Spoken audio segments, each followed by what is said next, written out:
स्वागत है आप लोगों का मेरे इस नए वीडियो में। आज हम इस वीडियो में एनसीईआरटी क्लास 6 के ज्योग्राफी का चौथा चैप्टर मैप्स मानचित्र के एक्सरसाइज क्वेश्चन को करेंगे, अभ्यास प्रश्न को। तो ये वीडियो काफ़ी इन्फॉर्मेटिव होने वाली है, तो वीडियो को अंत तक देखें। आइए बिना किसी देरी के वीडियो को शुरू करते हैं, जिसका पहला क्वेश्चन है निम्नलिखित प्रश्नों के उत्तर संक्षेप में दीजिए। और इसका पहला क्वेश्चन है मानचित्र के 3 घटक कौन कौन से हैं। तो उत्तर होगा मानचित्र के 3 घटक दूरी, दिशा और प्रतीक है।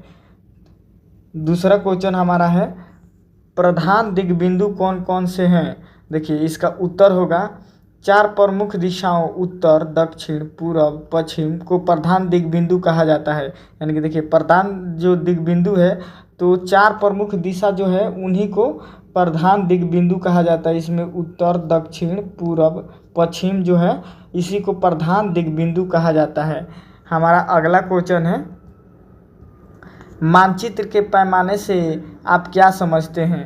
इसका उत्तर होगा पैमाना स्थल पर वास्तविक दूरी तथा मानचित्र पर दिखाई गई दूरियों के बीच का अनुमान होता है। यानी देखिए जो मानचित्र पर पैमाना होता है वह क्या होता है, वास्तविक दूरी, जो स्थल की वास्तविक दूरी होती है और मानचित्र पर दिखाई गई दूरी का अनुपात होता है। जैसे कि हम लोग वीडियो पढ़े ही हैं इसके कि 1 सेंटीमीटर 5 किलोमीटर को दर्शाता है। 2 सेंटीमीटर जैसे मान लीजिए 10 किलोमीटर को दर्शा देगा।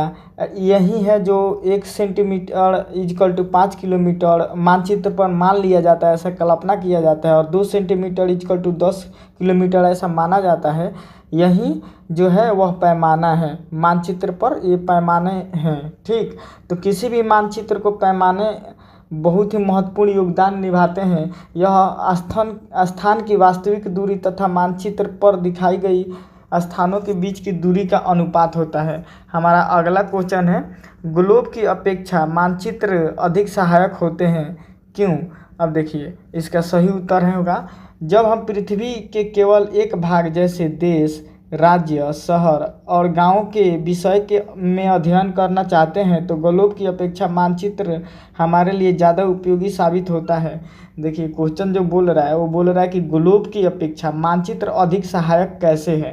ठीक, तो जब भी हम लोगों को पृथ्वी पर किसी देश, स्थान, शहर, गांव को स्टडी करना होता है तो ग्लोब की अपेक्षा हम लोगों के लिए मानचित्र बहुत ही ज़्यादा आवश्यकता हो जाती है। अगर बड़े बड़े चीज़ों को दिखाना होता है उसके लिए ग्लोब होता है, जैसे महाद्वीप, महासागर को दिखाने के लिए ग्लोब होता है। बट छोटे छोटे भाग जो होते हैं जैसे देश हो गया, राज्य हो गया, शहर हो गया, गांव हो गया, मोहल्ला हो गया, इस सब को दिखाने के लिए मानचित्र का प्रयोग किया जाता है। हमारा अगला प्रश्न है मानचित्र एवं खाका के बीच के अंतर बताएं। अब देखिए उत्तर मानचित्र एवं खाका के बीच के अंतर। तो मानचित्र का पहला पॉइंट, यह पृथ्वी की सतह या इसके एक भाग पर पैमाने के माध्यम से चपटी सतह पर खींचा गया चित्र होता है खाका। खाका का 1 नंबर पॉइंट होगा यह छोटे से क्षेत्र का बड़े पैमाने पर खींचा गया रेखा चित्र होता है मानचित्र। मानचित्रों से बहुत ज़्यादा जानकारियाँ प्राप्त होती है खाका।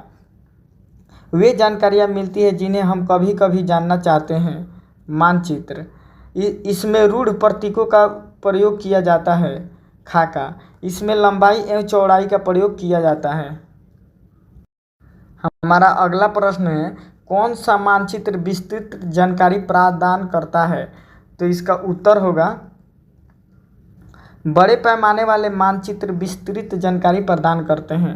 हमारा अगला प्रश्न है प्रतीक किस प्रकार के मानचित्रों के अध्ययन में सहायक होते हैं। इसका उत्तर होगा किसी भी मानचित्र पर वास्तविक आकार एवं प्रकार में विभिन्न आकृतियाँ जैसे भवनों, सड़कों, पुलों, वृक्षों, रेल की पटरियाँ इत्यादि को दिखाना संभव नहीं होता है। अतः इन्हें प्रतीक चिन्हों द्वारा प्रदर्शित किया जाता है। ये प्रतीक कम स्थान में अधिक जानकारी प्रदान करते हैं। इन प्रतीकों के इस्तेमाल के द्वारा मानचित्र को आसानी से खींचा जा सकता है तथा इसका अध्ययन करना आसान होता है। यानी कि जो प्रतीक होता है वह किस प्रकार मानचित्र में के अध्ययन में सहायक होता है। तो देखिए जो प्रतीक होता है जैसे कि बड़े छोटे छोटे चीज़ों को दिखाना होता है, जैसे कि भवन, सड़क, पुल, वृक्ष, रेल की पटरी इत्यादि को तो हम लोग फिगर बना के नहीं दिखा सकते, क्योंकि मानचित्र खुद छोटा होता है। उसमें छोटी छोटी चीज़ें बनाकर और उसमें सभी जानकारियों को दर्शाना होता है। इसीलिए हम लोग क्या करते हैं, चिन्हों और प्रतीकों का उपयोग करते हैं। जो चिन्ह का प्रयोग हम लोग करते हैं दर्शाने के लिए, जैसे भवन को दर्शाने के लिए, सड़क, पुल और वृक्ष को दर्शाने के लिए जिन चिन्हों का प्रयोग करते हैं उसी को प्रतीक बोला जाता है। ये प्रतीक जो होते हैं वो कम स्थान में बहुत अच्छा और सटीक जानकारी प्रदान करते हैं। अतः इस प्रकार प्रतीक जो होते हैं मानचित्रों के अध्ययन में सहायक होते हैं। चलिए अगले प्रश्न पर चलते हैं। सही उत्तर को चिन्हित कीजिए। 1 नंबर प्रश्न, वृक्षों के विवरण को दिखाने वाले मानचित्र हैं। क भौतिक मानचित्र, ऑप्शन ख थीमेटिक मानचित्र, ऑप्शन ग राजनीतिक मानचित्र। तो इसका सही उत्तर होगा थीमेटिक मानचित्र, ऑप्शन ख। अगला प्रश्न है हमारा, नीले रंग का इस्तेमाल किसे दिखाने के लिए किया जाता है। ऑप्शन क जलाशयों का, ऑप्शन ख पर्वतों का, ऑप्शन ग मैदानों का। तो इसका सही उत्तर होगा ऑप्शन क जलाशयों का। अगला हमारा प्रश्न है, दिक् सूचक का उपयोग किया जाता है। ऑप्शन क प्रतीकों को दिखाने के लिए, ऑप्शन ख मुख्य दिशा को पता लगाने के लिए, ऑप्शन ग दूरी को मापने के लिए। इसका सही उत्तर होगा ऑप्शन ख मुख्य दिशा को पता लगाने के लिए। हमारा अगला प्रश्न है, पैमाना आवश्यक है। तो देखिए पैमाना किस लिए आवश्यक है। ऑप्शन क है मानचित्र के लिए, रेखा चित्र के लिए, ऑप्शन ग प्रतीकों के लिए। तो इसका सही उत्तर होगा ऑप्शन क मानचित्र के लिए। जो पैमाना होता है वह मानचित्र के लिए आवश्यक होता है।